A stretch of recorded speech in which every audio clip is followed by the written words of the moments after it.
terhormat, para juri, dan teman-teman yang saya cintai dan saya banggakan. Perkenalkan, nama saya Keisha Emanuela Paseru, biasa dipanggil Keisha. Saya berasal dari SMA Negeri 2 Makassar. Dan hari ini, saya akan menceritakan sebuah cerita rakyat yang berasal dari Luwu Utara, Sulawesi Selatan, yang berjudul Talang Bia.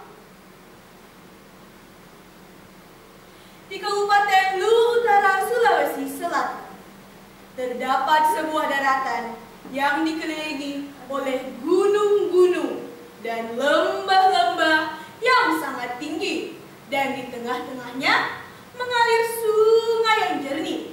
Sungai ini dinamakan Sungai Rongkong, dan datarannya dikenal dengan nama Tanah Masake atau Tanah Dingin. Tanah Masake menyimpan ribuan kekayaan alam yang tidak dapat dijelaskan hanya dengan kata-kata, dan sebuah cerita masa lalu tentang nenek moyang suku Rongkong yang bernama Talang Bia. Dahulu kala, di sepanjang Sungai Rongkong, hiduplah seorang raksasa yang sangat tinggi, buas, ganas, dan rakus yang akan memakan apa saja yang dilihatnya. Raksasa ini bernama Talang Bia.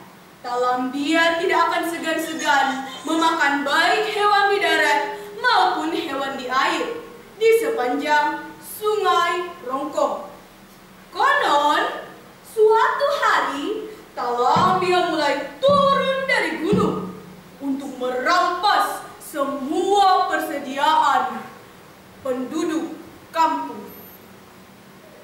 Melihat Talang Bia datang, para penduduk kampung sangat ketakutan. Beberapa di antaranya berlari mencoba menghindari Talang Bia.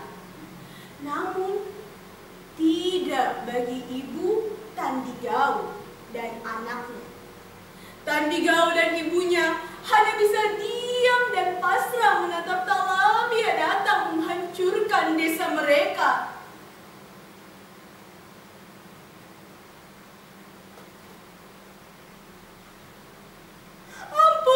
Ampun Talang Bia, kami tidak punya apa-apa untuk kami berikan selain kelapa ini. Ambillah dan jangan ganggu kami lagi. Ternyata, walau Talang Bia sangat ganas, buas, dan rakus, Talang Bia masih memiliki rasa kemanusiaan di dalam dirinya. Berbukti, Tandigau dan ibunya juga para penduduk kampung dibebaskannya dengan satu syarat, yaitu mereka harus menyediakan bagi Talang Bia makanan di sepanjang desa. Desa tersebut kemudian dinamakan Desa Mangkaluku, yang berarti kelapa pindah atau habis.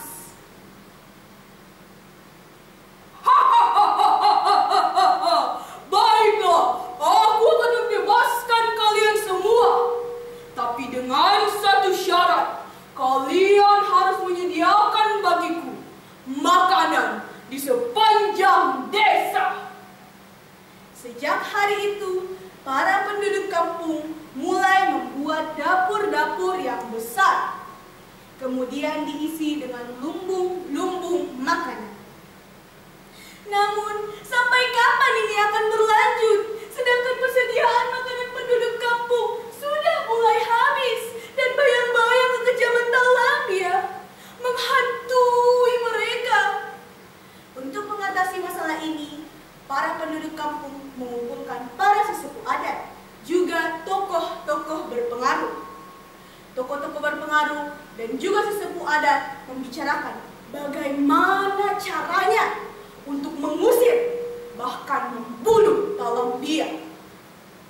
Dengan itu, 7 orang pandai besi pun dikumpulkan untuk membuat 7 bola besi. hari yang telah ditentukan pun telah tiba. Mendengarlah kaki Talambia. Para penduduk kampung mulai ketakutan. Beberapa di antaranya berlari menuju rumah mereka, bersembunyi agar Talambia tidak melihat mereka. Sedangkan beberapa di antaranya hanya bisa diam dan pasrah menatap Talambia datang. Di tengah ketidakpastian, Talambia hanya memakan semua makanan yang telah disediakan penduduk kampung. Talambia memakan dan memakan, namun tidak menyadari ada sebuah umpan dalam makanannya. Umpan tersebut adalah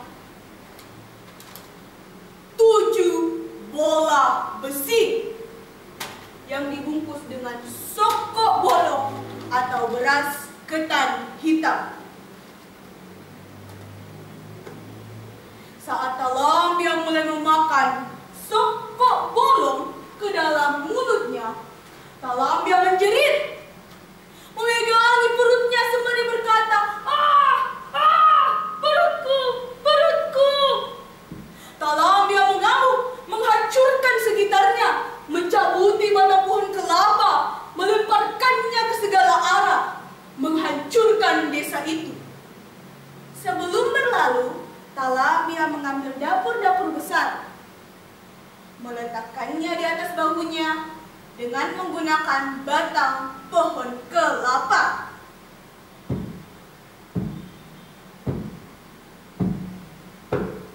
Mungkin karena langkah kakinya yang terlalu berat, setiap tapak kaki Talambia terjiplak dengan jelas. Talambia kemudian bermukim di tanah Masake atau tanah dingin. Sekarang tempat itu dinamakan Rongpo. Tahukah kamu bahwa jejak kaki Talambia dapat kita saksikan di Desa Mangkaluku, Kabupaten Luwu Utara, Sulawesi Selatan. Dan Talambia dipercaya sebagai nenek moyang suku Rongpo. Sekian dari saya. Jika ada kekurangan mohon dimaafkan. Sekian, terima kasih.